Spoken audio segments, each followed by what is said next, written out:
Hello everyone, Earl Henderson, Primordial Defense. Thank you for watching. I have another Monday quarterback video for you.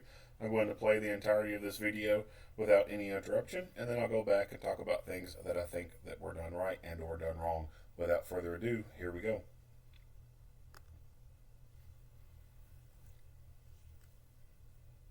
I'm Captain Dan Stewart with the Office of Media Relations. We want to share with you some information about a recent shooting involving one of our officers. In the early morning hours of May 1st, Officer Flowers was driving south on Martin Luther King Boulevard on his way to an unrelated disturbance call. I got a guy that just tried to run into my car. He's coming up behind me now. The suspect, Quinton Pace, was also driving south on Martin Luther King Boulevard and struck Officer Flowers' vehicle several times. He's coming back at me again now.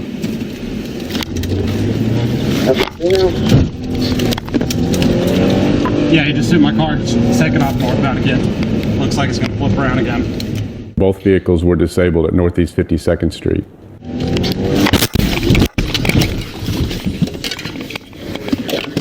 I'm hit. I'm trapped in the vehicle. Officer Flowers was trapped inside his vehicle after the collision. Mr. Pace exited his vehicle with a gun and began firing at Officer Flowers while he was still inside his vehicle.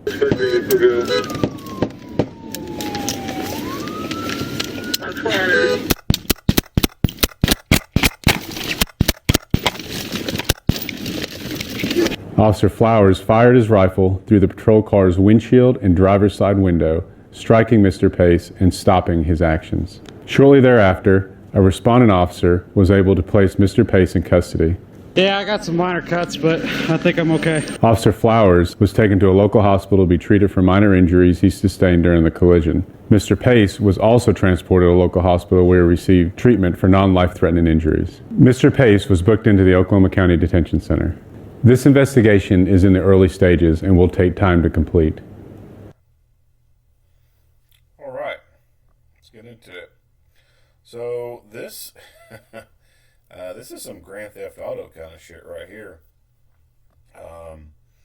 Dude was just straight up like reenacting a video game, like ramming his car into a police car, unprovoked. Like this officer is going to a call, like something completely unrelated to this guy, and this dude just rams into him multiple times and then starts a gunfight with him.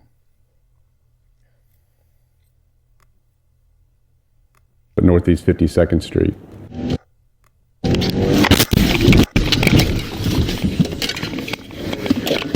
I'm hit. I'm trapped in the vehicle. Officer Flowers. So hit and trapped in a vehicle. So this goes into vehicle tactics and needing to bail out of the vehicle when necessary. So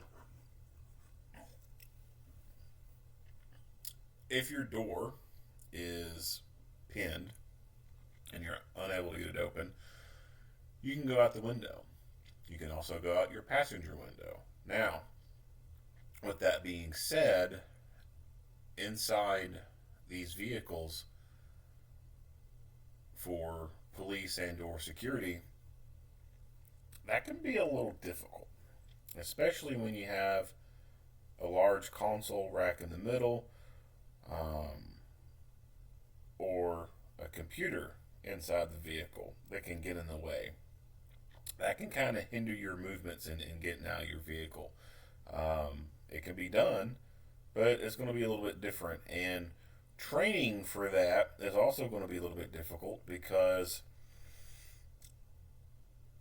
trying to train with all that stuff can damage it. And so to be able to adequately train for something like that, you're going to have damaged equipment in place. That way, who cares if you smash your feet into the console in between the seats and break a button off a light switch or a siren box or something, or you break the mount for the laptop or something like that, because who cares? Or the laptop itself, you knock some keys off the laptop. If it's a broken laptop, oh well.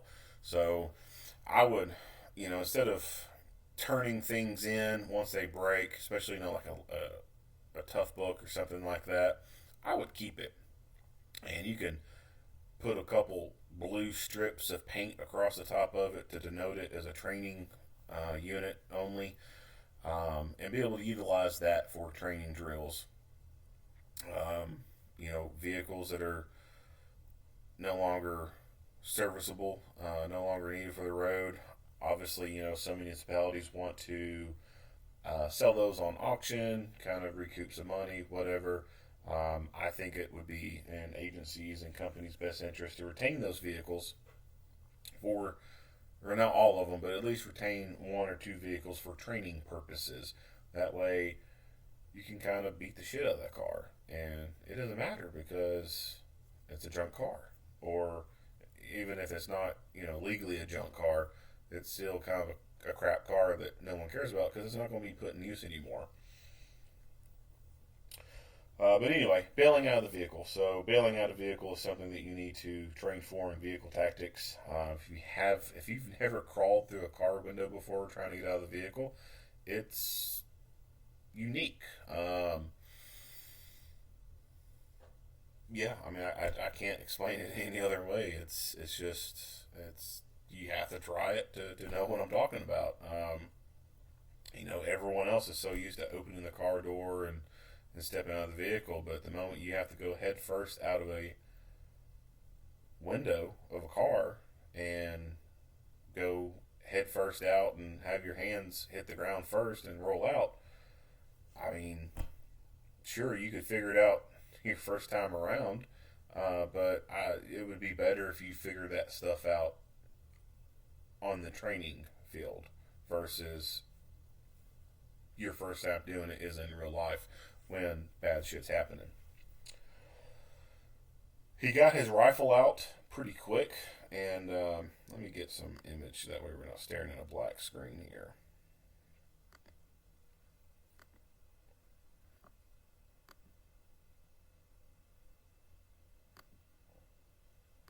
Anyway, we'll just leave it right there.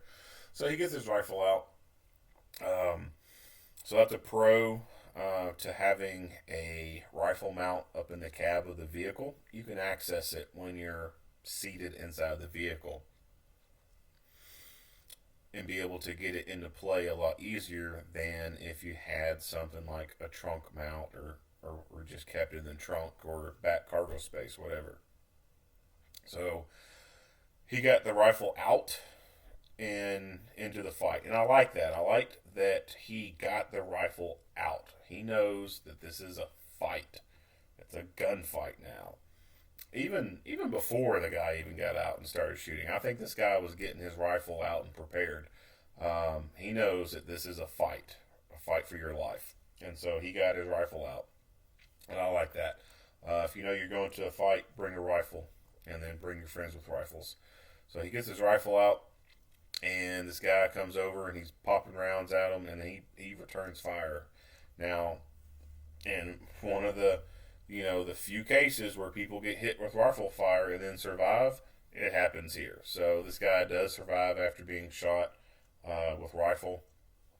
Typically, that doesn't always happen, which is why I always advocate get your rifle out, because rifles are fight stoppers and they knock people's dicks in the ground a lot better than pistols. But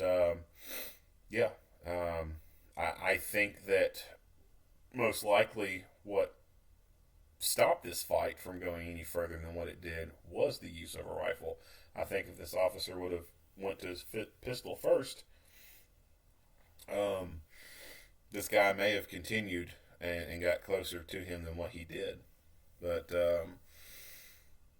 he got the rifle out, put it into play. He had some issues with the airbag and the airbag curtain over the door, kind of obscuring his view, so he had to deal with that. And that is a unique what's the word I'm looking for? That's kind of a unique scenario, having a airbag curtain right there in front of you as you're trying to shoot. So that's where, having junk vehicles available to do vehicle tactics training would also come into pretty good play. That way you can work around those kinds of things because vehicles now have airbag curtains, and once those things deploy, they're kind of hard to see through and navigate around. He eventually gets his door open and is able to start getting out of the vehicle. Shortly thereafter, they get the guy secured and go from there. Now, in true fashion, Street Thug has a high point. Now, the ammunition, if you look, so it doesn't look like it's strictly just ball ammo or FMJ. That looks like there's cuts in the projectile right here that you can see. And I'm not sure what this is. It looks like it could be maybe like, what is it? Hornady critical defense. Possibly, I'm not sure, but it's certainly not just regular ball ammo. So it looks like it's actually probably something made for social occasions, and it is made for human use versus just target use. So he I don't know if he purposely found this ammo for it, or if it was just something that he found and got it. A lot of these street thugs, they don't understand ballistics and stuff like that. They're completely clueless. They're just like a lot of first time gun buyers and kind of like uneducated gun people. There's really no difference in them other than, the criminal aspect. Your typical legal gun owners aren't into criminal bullshit, but your street thugs are. But that's the only difference between them is their lifestyles. Other than that, they're both groups are kind of dumb when it comes to gun stuff. And if if this guy had the cognitive forethought to get ammunition that is better, then you would think that he would try to get a pistol that is better, not get this junky high point piece of shit and then go splurge on ammo. I think that he probably just got the ammo without even knowing what it is or thinking much about it. Or there is a possibility, he's like, oh, hollow points. Yeah, bruh. So there's that possibility. They do know that hollow points are better. And they also, a lot of them, you'll hear them, they always like to say green tips. And so when it comes to the AR pistols using the 5.56, they all think that green tips are like super superior, go around the world 3 times and penetrate a tank kind of armor piercing round. I don't know exactly where they get this crap from. I think some of it comes from video games. But bottom line is they don't understand ballistics and stuff like that.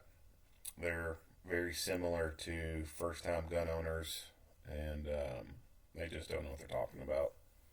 They just kind of focus on certain little things.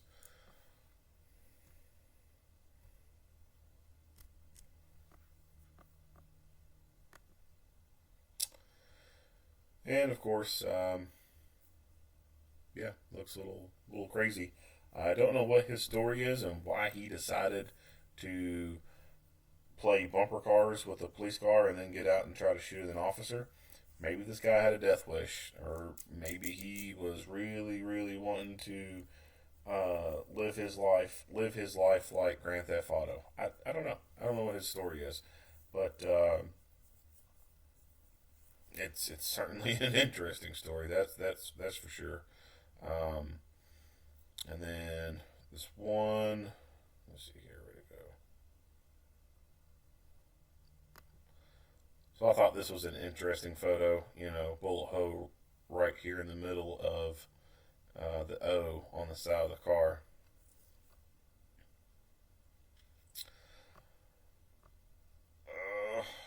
Not much else to say about this video. Really not. It's kind of a really short video, but still an interesting video. If you like what you hear and see, go ahead and give me a like and a share. If you have not already, hit that subscribe button and stay tuned for more Monday quarterback videos. Earl Henderson, Primordial Defense. Thank you for watching.